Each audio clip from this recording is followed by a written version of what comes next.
sommaire aujourd'hui pour cette dernière journée du Festival de Cannes. Je retrouverai tout à l'heure Yannick Velli, le rédacteur en chef de ParisMatch.com, et Bruno Kras, le journaliste cinéma d'Europe 1. Ils nous donneront leur palmarès de ce 64e Festival de Cannes. Mais avant cela, on retrouve les news. Venue présenter le film Les Bien-Aimés, Catherine Deneuve a réagi à la polémique Lars von Trier. Si elle a trouvé choquant les propos du réalisateur, elle a trouvé encore plus choquante la façon dont ils étaient utilisés. La photo craquante du jour, c'est celle du réalisateur Radu Mieleanu, bien entouré lors de la séance photo. Leila Bekti et Avzia Herzi, le réalisateur ne savait plus où donner de la tête et on le comprend. Le 64e Festival de Cannes a vu défiler quelques grands de ce monde, et même le plus grand du monde, selon le Guinness des records. Le Turc Sultan Kösen mesure tout de même 2,50 m. Je suis en compagnie de Yannick Velli, le rédacteur en chef de ParisMatch.com, et de Bruno Kras, le journaliste cinéma d'Europe 1. Bonsoir messieurs. Bonsoir Louise. Alors on va découvrir ce soir le palmarès du 64e Festival de Cannes, mais quel a été votre coup de cœur ? Pour ma part, je pense que c'est Le Havre d'Aki Kaurismäki. C'est un film à la fois généreux, poétique, avec une vraie mise en scène, un vrai sens du cadrage. Et vraiment, c'est le film qui m'a marqué parce qu'il est resté en tête, là où d'autres ont disparu progressivement au fil des films. Et en plus, Aki Kaurismäki n'a jamais reçu la Palme d'Or, donc ce serait une vraie récompense pour ce cinéaste finlandais qui fait des films uniques et très originaux. Moi, c'est The Artist de Michel Hazanavicius parce que c'est un très bel objet de cinéma en noir et blanc, muet, qui n'est jamais ennuyeux. Et c'est pas un simple exercice de style, c'est vraiment un cri d'amour pour le cinéma, qui est un mélo, parce que c'était des mélos qu'on faisait à l'époque, avec Dujardin et Bérénice Bejo qui sont merveilleux dans ces rôles d'autrefois. C'est un très bel exercice de style et je pense que, pas seulement, et je pense que tout le monde peut aller le voir et voir ce que c'était le cinéma de l'époque. Voilà, c'est un très bel hommage au cinéma.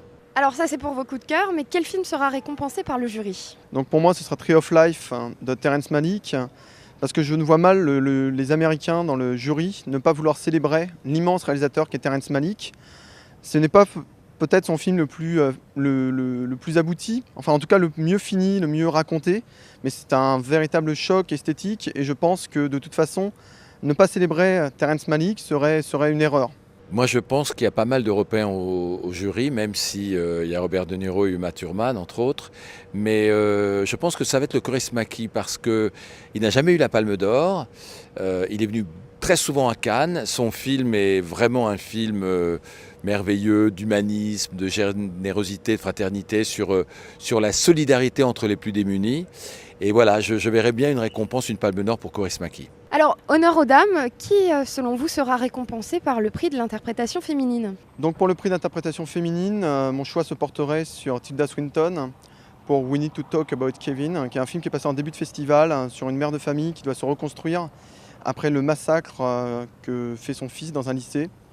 Elle porte le film du début jusqu'à la fin, elle est impressionnante et je pense que le jury va récompenser cette immense actrice. Moi, côté femme, j'aimerais que ce soit Leila Bekti parce que c'est une jeune actrice. C'est toujours émouvant de donner le prix d'interprétation féminine à une jeune actrice. Elle porte le film de Radu Mieleanu, La source des femmes sur les épaules.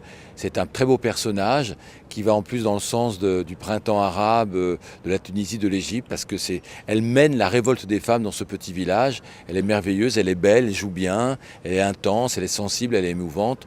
Donc voilà, j'aimerais bien que ce soit Leila Bekti, ce serait original. Et pour conclure, quel acteur sera récompensé par Robert De Niro ? Je pense que Michel Piccoli ferait un candidat idéal.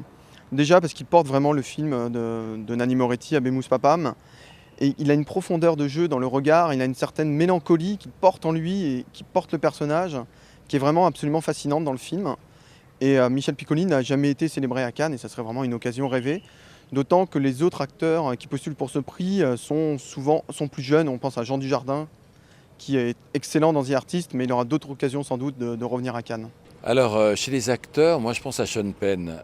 Beaucoup ont trouvé qu'il cabotinait dans le rôle de This Must Be the Place de Sorrentino, mais il fait une très belle composition quand même, parce que justement, il faut savoir jusqu'où on peut aller. Il va assez loin dans ce type qui ressemble à Robert Smith des Cure, ce type complètement déjanté, un vieux rocker déchu qui marche comme un dépressif, qui a une petite voix d'enfant, qui est fardé, qui est maquillé.